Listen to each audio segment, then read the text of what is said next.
Hello students, welcome back once again.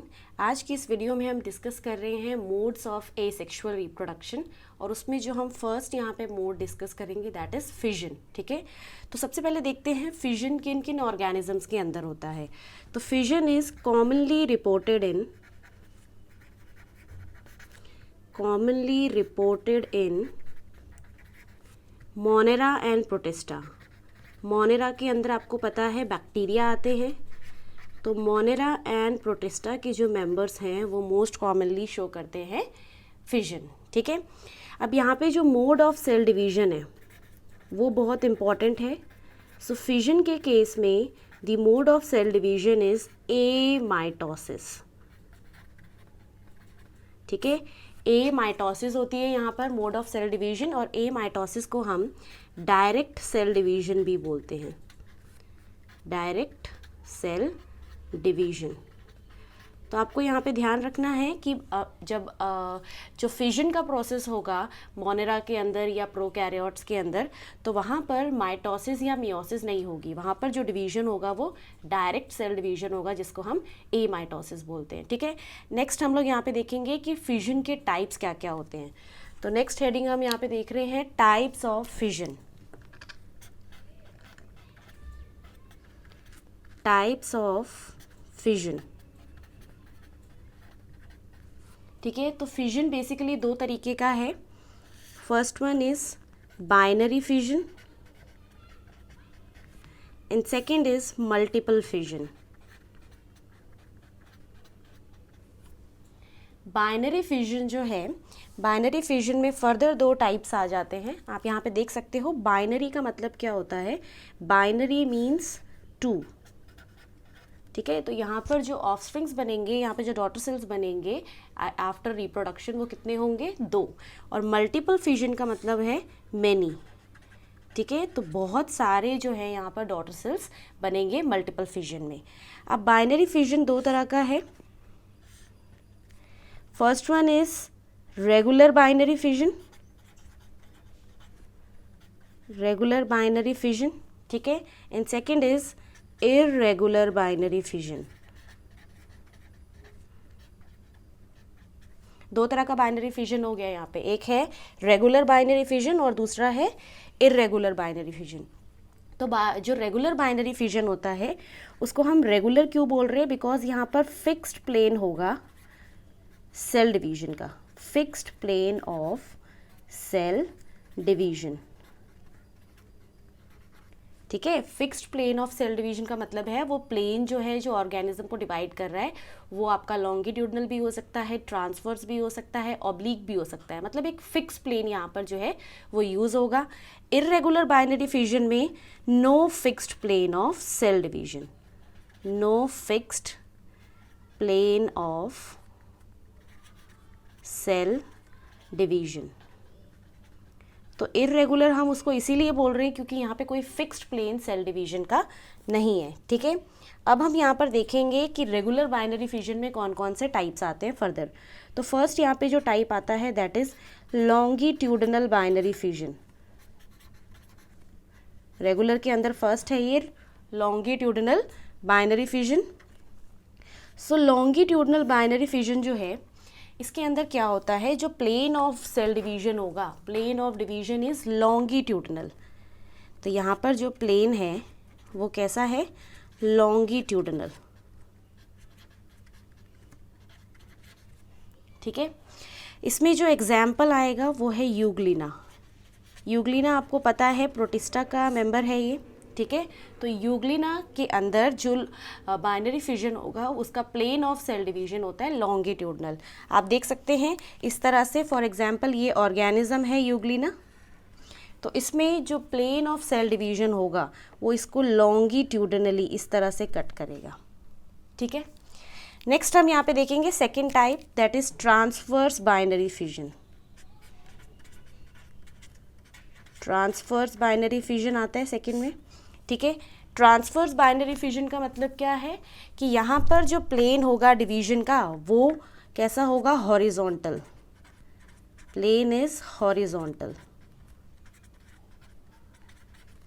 Suppose this is the organism, जिसमें binary fission होना है, और इसको डिवाइड करेंगे, ये प्लेन ऑफ डिवीजन रहेगा इस तरीके से, ठीक है। और ये जो है ट्रांसवर्स बाइनरी फिजन ये मिलता है पैरामीशियम में, डायएटम्स में, बैक्टीरिया में, एटसेट्रा, ठीक है। तो ये हो गया आपका ट्रांसवर्स बाइनरी फिजन। इसमें हॉरिजॉन्टल प्लेन रहता है यहाँ पर डिवीजन का, और ये जो है पैरामीशियम, डायएटम्स, बैक्टीरिया यहाँ पर शो करते हैं, ठीक है। थर्ड कैटेगरी हम यहाँ पर देखेंगे वो है oblique binary fission. Oblique binary fission, तो ऑब्लीक बाइनरी फिजन में नाम से पता चल रहा है यहाँ पे प्लेन कैसा होगा, ऑब्लीक, ऑब्लीक प्लेन होगा यहाँ पर, ठीक है। और इस तरह का जो आपको बाइनरी फिजन है ये आपको देखने को मिलता है सीरेटियम में। सीरेटियम क्या है, डाइनोफ्लैजिलेट। तो सीरेटियम जो है वो इस तरह का बाइनरी फिजन शो करेगा, ठीक है। आप यहाँ पे देख सकते हैं ऑब्लीक बाइनरी फिजन किस तरीके से होगा। This is the organism. अब यहाँ पे जब प्लेन ऑफ डिवीजन होगा वो इसको ऑब्लीकली कट करेगा इस तरीके से, ठीक है। तो इसको बोलते हैं ऑब्लीक बाइनरी फिजन, ठीक है। तो ये हो गए आपके सारे रेगुलर्स के टाइप। एक हो गया longitudinal, then transverse, and then oblique binary fission, ठीक है। अब हम देखेंगे इर्रेगुलर बाइनरी फिजन क्या है। वहाँ पे कोई fixed plane of cell division नहीं होता, और ये जो कंडीशन है ये अमीबा में होती है। आप सबको पता है कि अमीबा जो है वो इर्रेगुलर ऑर्गेनिज्म है, उसमें कोई फिक्स्ड प्लेन नहीं होता, वो इर्रेगुलर मैनर में ही डिवाइड करता है, ठीक है। तो ये हो गए आपके बाइनरी फिजन के दो टाइप्स, रेगुलर और इर्रेगुलर, ठीक है। रेगुलर में फिर से ध्यान देना, लॉन्गिट्यूडनल, ट्रांसवर्स एंड ऑब्लीक, ये तीनों टाइप्स आएंगे। इर्रेगुलर के अंदर no fixed plane of cell division, और ये कंडीशन होती है अमीबा में, ठीक है। अब हम आते हैं मल्टीपल फिजन। मल्टीपल फिजन में बहुत सारे ऑर्गेनिजम्स बनेंगे। तो यहाँ पर मल्टीपल फिजन में हम सिर्फ एग्जाम्पल देखेंगे अभी कि मल्टीपल फिजन कौन सा ऑर्गेनिज्म शो करता है। तो आपको याद रखना है प्लाज्मोडियम। प्लाज्मोडियम जो है वो मल्टीपल फिजन शो करता है, ठीक है। सो यहाँ पर आप देख सकते हो कि हमने टाइप्स ऑफ फिजन यहाँ पे देखा है। अब हम आगे देखेंगे कि जो बाइनरी फिजन का प्रोसेस है अमीबा के अंदर वो किस तरह से होता है, ठीक है। सो यहाँ पे हम देख रहे हैं बाइनरी फिजन इन अमीबा, ठीक है। तो आप डायग्राम की हेल्प से यहाँ पे देख सकते हो कि यहाँ पे सबसे पहले क्या लिया है मैंने, पेरेंट अमीबा लिया है, ठीक है। और हमें पता है, हमने अभी पढ़ा है कि अमीबा के अंदर जो बाइनरी फिजन है वो इर्रेगुलर होता है। तो वहाँ पे कोई फिक्स्ड प्लेन यहाँ पर डिवीजन का नहीं रहेगा, है ना। तो ये पेरेंट अमीबा यहाँ पे लिया है, ठीक है। उसके बाद आप देख सकते हो पेरेंट अमीबा में ये न्यूक्लियस है, सेंटर में यहाँ पे जो ब्लू कलर से बनाया है दिस इज़ न्यूक्लियस, ठीक है। न्यूक्लियस क्या करता है, इलोंगेट करता है। सबसे पहले क्या होगा, जैसे अमीबा ग्रो करेगा, अमीबा की ग्रोथ के साथ साथ जो है उसका न्यूक्लियस इलोंगेट करेगा, ठीक है। तो मैं यहाँ पे लिख देती हूँ इलोंगेटिंग न्यूक्लियस। ये न्यूक्लियस क्या कर रहा है, इलोंगेट, ठीक है। उसके बाद नेक्स्ट स्टेप पे क्या होता है, जो न्यूक्लियस इलोंगेट करता है उसका डिवीजन हो जाता है। तो डिवीजन ऑफ न्यूक्लियस को हम बोलते हैं कैरियोकाइनेसिस। आप सभी को ध्यान देना है कि जब भी फिजन होता है या कोई भी सेल डिवीजन होता है, सबसे पहले न्यूक्लियस का डिवीजन होता है और उसके बाद साइटोप्लाज्म का डिवीजन होता है। तो आपको यहाँ पे ध्यान रखना है, पहले क्या होगा, कैरियोकाइनेसिस। हर तरह के सेल डिवीजन में पहले न्यूक्लियस डिवाइड करता है। तो ये जो इलोंगेटिंग न्यूक्लियस था ये डिवाइड कर दिया, ये दो न्यूक्लियस के अंदर डिवाइड हो चुका है, ठीक है। उसके बाद नेक्स्ट स्टेप में होता है साइटोकाइनेसिस। साइटोकाइनेसिस का मतलब है division of cytoplasm, division of cytoplasm, ठीक है। तो अब आप देख सकते हो ये जो बाहर इसकी प्लाज्मा मेम्ब्रेन है, अमीबा की जो प्लाज्मा मेम्ब्रेन है वो क्या करती है, अंदर की तरफ इन्वेजिनेट करेगी इनर साइड में, और उसका साइटोप्लाज्म डिवाइड हो जाएगा और वो दो डॉटर सेल्स यहाँ पे बना देगी। तो आपको यहाँ पे याद रखना है कि जो डिवीजन होगा साइटोप्लाज्म का उसका कोई फिक्स्ड प्लेन नहीं होता, ठीक है, नो फिक्स्ड प्लेन, इसीलिए हम उसको पढ़ते हैं इर्रेगुलर बाइनरी फिजन की कैटेगरी के अंदर, ठीक है। अब हम यहाँ पे देखेंगे कि जो सेकंड प्रोसेस है हमारा बडिंग, बडिंग का प्रोसेस किस तरीके से होता है। तो बडिंग का जो मैंने आपको यहाँ पे डायग्राम दिखाया है, बडिंग का प्रोसेस ये हाइड्रा के अंदर मैंने आपको यहाँ पे दिखाया है, ठीक है। तो आपको याद रखना है कि बडिंग जो है वो कहाँ कहाँ हो सकती है। तो बडिंग का जो प्रोसेस है वो आपका दो तरह के ऑर्गेनिजम्स शो कर सकते हैं, ठीक है। तो बडिंग यूनिसेलुलर ऑर्गेनिजम्स में भी हो सकती है और मल्टी सेलुलर ऑर्गेनिजम्स में भी हो सकती है, ठीक है। यूनिसेलुलर ऑर्गेनिजम्स भी बडिंग शो करते हैं और मल्टी सेलुलर भी। यूनिसेलुलर में यहाँ पर जो एग्जाम्पल आता है दैट इज़ ईस्ट, ठीक है। आपको पता है ईस्ट जो है वो यूनिसेलुलर फंजाई होता है, यूनिसेलुलर फंजाई, ठीक है। और मल्टी सेलुलर में जो एग्जाम्पल आता है वो है हाइड्रा।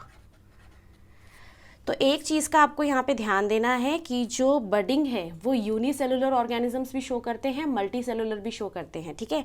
यहाँ पे मैंने आपको जो पहले डायग्राम दिखाया है वो हाइड्रा का डायग्राम है। आगे हम देखेंगे ईस्ट में किस तरह से बडिंग होती है। तो आप यहाँ पे पहले देख सकते हो कि ये हमने पेरेंट हाइड्रा लिया है। हाइड्रा के ऊपर जो है ये हेयर लाइक स्ट्रक्चर्स जो होते हैं इनको हम टेंटिकल्स बोलते हैं, ठीक है। और इनका काम होता है प्रेडेटर से बचाने का। अब आप देखो जो पेरेंट बॉडी है ना उससे एक छोटी सी आउटग्रोथ अराइज होती है। आउटग्रोथ बोल सकते हो या आप उसको बर्ड बोल सकते हो या उसी को प्रोट्यूबरेंस बोला जाता है, ठीक है, प्रोट्यूबरेंस। तो ये एक तरह की आउटग्रोथ है जो पेरेंट से मतलब क्या होगी, अराइज होगी और फिर ये धीरे धीरे आउटग्रोथ क्या होती है, बड़ी होने लग जाती है, ग्रो करने लग जाती है, ठीक है। इसकी ग्रोथ होती है। जब ये ग्रो करेगी इसके अंदर सारी वो चीज़ें आ जाएंगी जो पेरेंट के अंदर है। मतलब ये इतनी एफिशिएंट हो चुकी है कि अब ये अलग ग्रो कर सकती है एज अ डॉटर सेल। तो ये जो बर्ड है ये क्या हो जाता है, पेरेंट बॉडी से डिटैच हो जाता है और ये एक्ट करने लग जाता है एज अ न्यू हाइड्रा। तो आप इसको बोल सकते हो ये डॉटर सेल है, ठीक है। डॉटर सेल की तरह यहाँ पे ये काम कर रहा है, ठीक है। तो आप यहाँ पे देखो सबसे पहले पेरेंट हाइड्रा है, फिर उसमें से बर्ड अराइज हुआ, वो बर्ड ग्रो किया उसने, और जब वो थोड़ा सा एफिशिएंट हो गया मतलब अकेले सर्वाइव करने के लिए, तो वो पेरेंट बॉडी से डिटैच हो जाता है and it will start growing as new hydra, ठीक है। अब हम देखेंगे ईस्ट के अंदर किस तरह से बडिंग होती है, ठीक है। जो ईस्ट है ना आपका वो यूनिसेलुलर ऑर्गेनिज्म है ना। तो मैं यहाँ पे ईस्ट बनाती हूँ, ये ईस्ट बनाया है, यूनिसेलुलर ऑर्गेनिज्म है। इसमें वैक्यूल होते हैं छोटे छोटे से जो रिजर्व फूड स्टोर करते हैं, ठीक है। और साथ में ही यहाँ पे बनाया है मैंने nucleus. So this is nucleus, यहाँ पर ये है वैक्यूल, ठीक है, एंड दिस इज साइटोप्लाज्म। तो ये है आपका पेरेंट ईस्ट। अब देखो क्या होता है जब बडिंग होगी, तो यहाँ से मैंने आपको बताया था बडिंग में हमेशा आउटग्रोथ अराइज होती है ना। तो पेरेंट से आउटग्रोथ अराइज होगी और उस आउटग्रोथ को हम बोलते हैं बर्ड या फिर प्रोट्यूबरेंस, या फिर आप आउटग्रोथ भी बोल सकते हो। तो ये पेरेंट से अराइज हो रही है, ठीक है। और साथ ही साथ क्या हो रहा है, जो न्यूक्लियस है वो भी इलोंगेट कर रहा है क्योंकि अभी कैरियोकाइनेसिस होनी है ना। तो यहाँ पे न्यूक्लियस विल ऑल्सो इलोंगेट,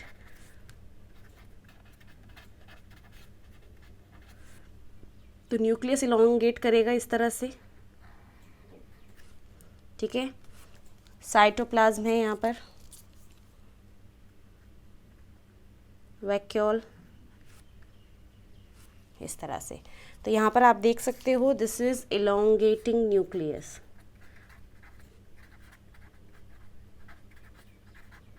अब न्यूक्लियस इलोंगेट कर रहा है और फाइनली क्या हो जाएगा, न्यूक्लियस डिवाइड हो जाएगा। तो जब न्यूक्लियस डिवाइड होता है उस प्रोसेस को हम बोलते हैं कैरियोकाइनेसिस। कैरियोकाइनेसिस होगा यहाँ पर, ठीक है, that is division of nucleus. Nucleus दो पार्ट्स में डिवाइड हो जाएगा, आधा चला जाएगा डॉटर के अंदर जो आपका बर्ड है उसके अंदर, ठीक है, और आधा रह जाएगा पेरेंट सेल के अंदर।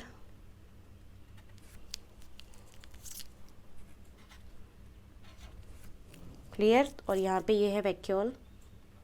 तो दो न्यूक्लियस बन चुके हैं। अब क्या होगा नेक्स्ट स्टेप में, साइटोकाइनेसिस होगा, ठीक है। जो बर्ड बना हुआ है वो बर्ड पेरेंट की बॉडी से डिटैच होगा, अलग होगा। तो यहाँ पर आप देख सकते हो नेक्स्ट इज साइटोकाइनेसिस,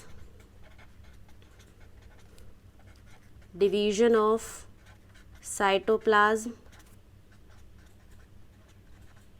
ठीक है। तो अब यहाँ पे ये जो बर्ड है ये पेरेंट बॉडी से डिटैच होगा,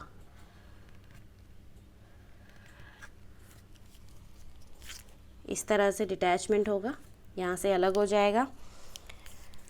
तो ये आपका पेरेंट है और ये जो बर्ड है it will start growing as new daughter cell. ठीक है, डॉटर सेल की तरह ये यहाँ पे ग्रो करने लग जाएगा। ये यहाँ से डिटैच हो गया पेरेंट बॉडी से। ठीक है, साइटोप्लाज्म है इसके पास, मैं यहाँ पे लिख देती हूँ डॉटर सेल।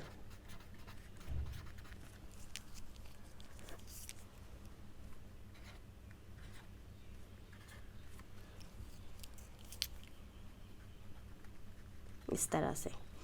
ठीक है, तो आप देख सकते हो डॉटर सेल यहाँ पर बनकर आया है। ठीक है, डॉटर सेल जो बनेगा, अब आपको यहाँ पे दो चीज़ों का ध्यान रखना है कि जब भी बर्ड पेरेंट से डिटैच होता है, ये जो बर्ड है ये पेरेंट से जब डिटैच होगा तो यहाँ पे कुछ स्कार रह जाता है, यहाँ पे कुछ मार्क रह जाता है, कुछ निशान रह जाता है दोनों में, जो पेरेंट है उसकी बॉडी में भी और जो बर्ड है उसकी बॉडी में भी। ठीक है, तो जैसे बर्ड यहाँ से अलग हुआ तो बर्ड के पास एक यहाँ पे स्कार रह जाएगा, मार्क रह जाएगा।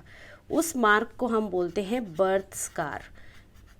बर्थ स्कार ये किसके पास होगा? बर्ड के पास।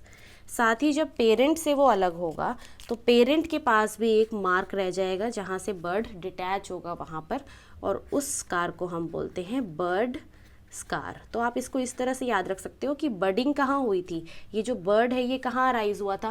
पेरेंट की बॉडी पे, तो पेरेंट के पास रह जाएगा बर्ड स्कार, और जो डॉटर बनी है, जो बर्ड बना है, उसकी बर्थ हुई है तो उसके पास आ जाता है बर्थ स्कार। ठीक है, अब ये डॉटर सेल जब बड़ा होगा और पेरेंट की तरह बिहेव करेगा तो उस टाइम पे इसके पास पहले से ही क्या होगा? बर्थ स्कार होगा यहाँ पर। ठीक है, और जब इसमें बर्डिंग होगी ऊपर की तरफ तो उसके ऊपर और क्या आ जाएगा? बर्ड स्कार भी आ जाएगा। ठीक है, तो आपको यहाँ पे याद रखना है जो बर्थ स्कार है, बर्थ स्कार मिलेगा बर्ड के पास और बर्ड स्कार मिलता है पेरेंट के पास। ठीक है, क्लियर है?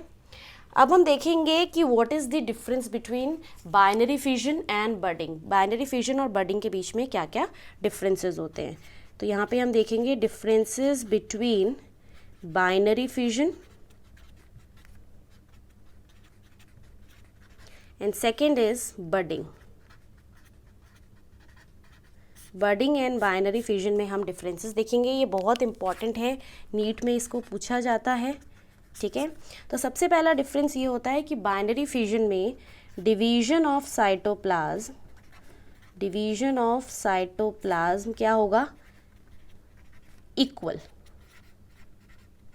हमने बाइनरी फिजन देखा है, तो बाइनरी फिजन में आपने देखा था दोनों डॉटर सेल्स में इक्वल डिवीजन जा रहा था, उसका फिक्स्ड प्लेन नहीं था डिवीजन का, पर जितना भी साइटोप्लाज्म जा रहा था वो दोनों डॉटर सेल्स में बराबर जा रहा था।